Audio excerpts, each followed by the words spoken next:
that people who are capable and are willing to do it are more likely to know about it, and so it's going to happen more often. You know, when people go through these type of situations, they're kind of embarrassed, you know. There's like, you know, I'm defaulting, I can't afford it, I don't qualify. They're not running around telling everybody unless it's a total catastrophe and they're losing everything. Mhm. So there's just so many of these defaults going on, and Mark would know better than anybody else. I mean, I only come across the handful of our own clients, but I mean, geez, Mark, he's well known and he's a great lawyer and he's got lots of the clients and referrals from agents, and so people are really sending him the the worst of the worst to say, Mark, help solve these problems, and you can't, you know?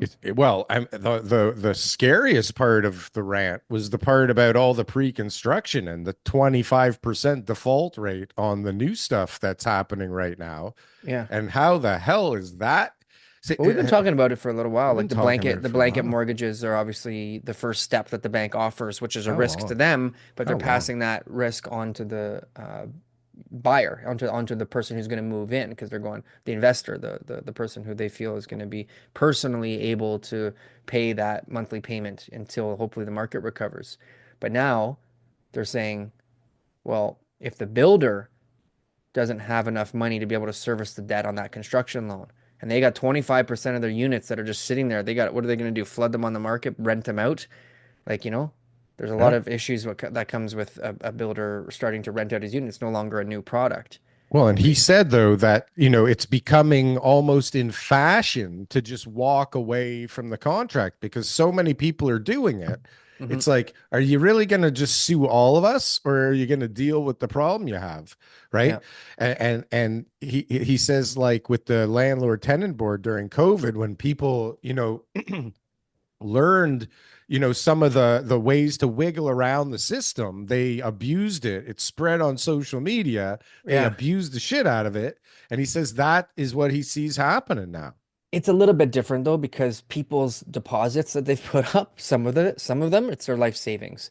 So it's a Mhm. little bit different. I deal with a lot of people in these types of situations, and people are very resilient. They will do whatever it takes in order to be able to not lose a buck. And so there's going to be situations where people are really of two minds, where it's like, oh my God, I have to give up this huge amount of money at the risk of losing more and carrying all this stress and having all this other stuff, right?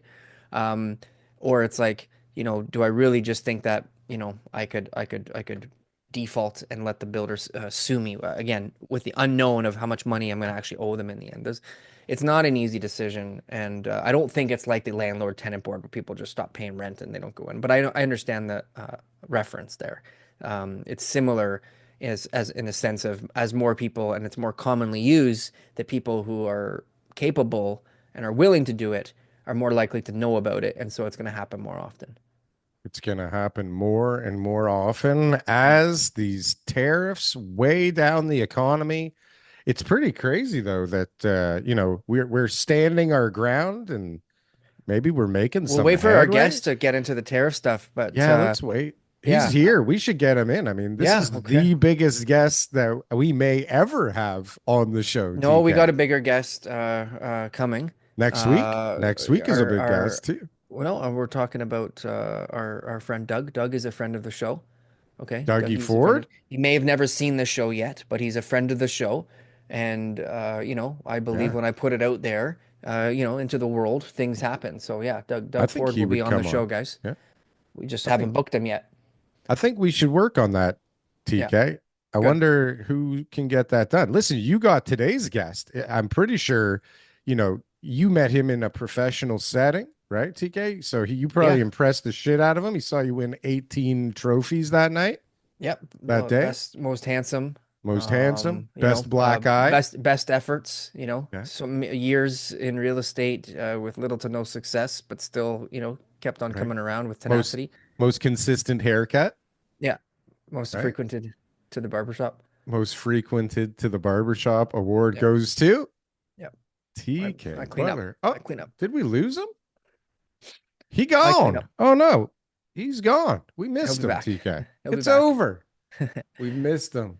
So That's too I bad. got two offers on one place. I got an over asking offer. Oh, he's back. You got an over Over asking 2 million offer? in the city. Yeah. Over So 2 million I'm pretty over sure we're going to asking. accept it, but the problem is Oh, there's a problem with that? There's a lot of debt on the property. And so Like we are negotiating with the lenders to see if this deal can even, more so even though debt it's than over the sale asking, even though it's price? a great price, even though More everything's is there fantastic, yeah, there's is there more still debt than the asking price? um it's close because Oh, we're getting discharge statements from the lenders. And yeah, so, when you start getting these last minute statements in this type of situation, they just start adding on every bloody expense they possibly can. And sure. so all This of a sudden it's fee, 200 that grand more than you fee. thought. And you're just like, hang on a second here. We're not gonna be able to do this deal if you want every penny. So anyways, we're If you working on want that every stuff. So penny. Are you looking for the best merch store on the planet? Well, we got the shit for you. Coming in at low prices where we barely make any money off of whatsoever, you can get the greatest real estate merchandise on this platform. Just look at this very flamboyant man putting on this great stuff. He looks great, he's dancing great, and boy does he look sexy in that merchandise. I tell you, buy this for anybody, you buy this for yourself. You will be not only repping the greatest Canadian real estate podcast in this world, but you will also be looking hella good doing it.